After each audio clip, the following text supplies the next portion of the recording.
Usap-usapan sa ngayon ang issue patungkol sa school shooting sa ilang paaralan sa bansang Pilipinas. Tulad na lamang ng nangyari sa Tacloban at nito lang nakaraang pangyayari sa paaralan ng Ateneo, Zamboanga.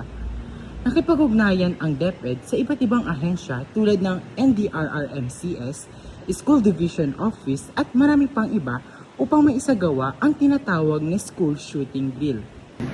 Pero, ano nga ba ang school shooting drill at ano ba ang kalagayan nito? Ang school shooting drill ay isang pagsasanay sa paaralan na naghahanda sa mga estudyante at guro kung ano ang gagawin kapag may pumasok na armadong tao o mamamaril. Sa drill na ito, itinuturo ang mga tamang protocol tulad ng mabilis na pagtatago sa silid-aralan, pag-lock ng mga pinto, paglayo sa bintana, at pagpapanatili ng katahimikan. Layunin nito protektahan ang buhay at mabawasan ang kahulugan sa oras ng totoong krisis. Sa pamamagitan ng pagsasanay, natututuhan ng lahat ang mabilis na pagdedesisyon kung kailangang magtago, tumakas o humingi ng tulong. Habang sinusubok din ang bilis ng pagresponde ng mga pulis at rescue team.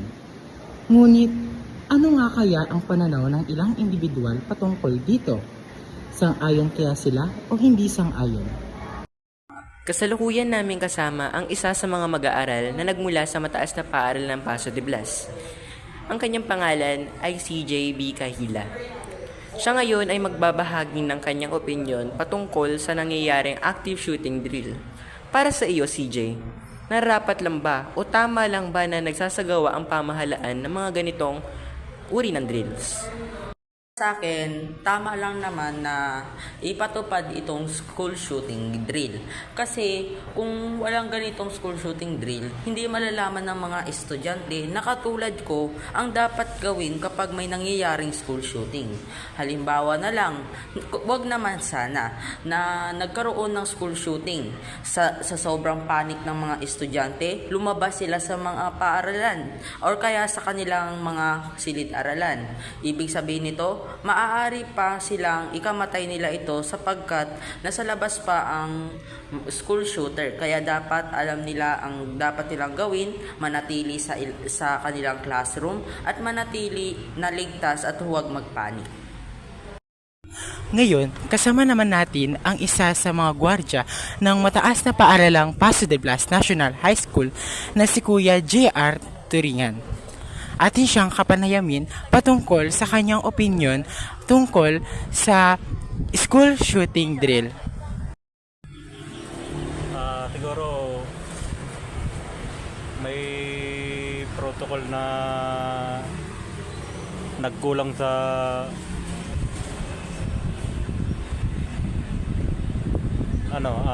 checkpoint kasi nga nangyari doon may sasakyan eh. Hindi rin kasi may iwasan na kahit may gwardiya, hindi rin maiwasan yung mag-check ng kahit anong bagay. Talagang may papasok at may papasok pa rin. Siyempre hindi mo naman ma-perfect kahit na may metal detector kasi balutan mo lang ng makapal. Ang mabuti diyan gawin, isa-isahin para talagang ma-minimize mo yung mga bagay na pinapasok na bagay sa mga estudyante. Yun lang. Thank you. Gaano naman po kahalaga siguro yung pagsasagawa ng mga drill, yung ginagawa po ng mga estudyante ngayon, yung pagtatago, gaano po kahalaga yun, especially ngayon sa panahon ngayon na gaganap po talaga yung mga namamaril at hindi naman po talaga maiiwasan na hindi yun mangyari. Gaano po kahalaga ito? Pagka ganyang bagay na maging aware kayo. Pagka halimbawa na may nagaganap na ganung pangyayari, maghanap na kayo kung sang safe kayo na hindi kayo makita ng suspect. Kasi wala nang pinipili, wala nang oras. Kasi pag once na nagdilim yung paningin ng tao, hindi mo na pipiliin kahit sinong niya. Kaya mahalaga po talaga yung mga Yan lang. Thank you. Thank you po. Ano po palang pangalan JR na lang. Kuya J. Ay, JR. Sir JR Turingan po. Thank you po. Salamat po.